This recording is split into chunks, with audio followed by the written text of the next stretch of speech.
Janob Rasulullohning bir mashhur hadislari milliard inson dunyoda tug'ilar ekan, hammasi islomiy tabiatda tug'iladi.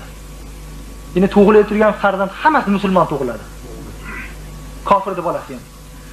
Ota-onaning ta'siri shunday kuchliki, yahudi tarbiya qilib bolasini yahudi qiladi. Nasroniy tarbiya qilib bolasini nasroniy qiladi. Oxiri bo'lib bolasi yashanma kuni onasi bilan otasi bilan cherkovga boradigan bo'lyapti. Majusi oxiri tarbiya qilib bolasini masalan o'tga sig'inadigan qilyapti. Hinddan o'sha ota-onaning tarbiyasida katta bo'lib turib, molga sig'inadigan bo'lib qolyapti.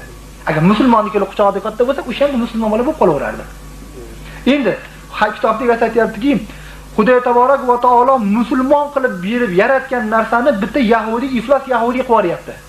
Nasroniy tarbiya berib nasroniy qilib, afsus senga aftinga tupurib yuborganlarim keladiki, musulmon turgan bolani namozxon qilolmasina deydi. Musulmon bo'lib turgan bolani namozga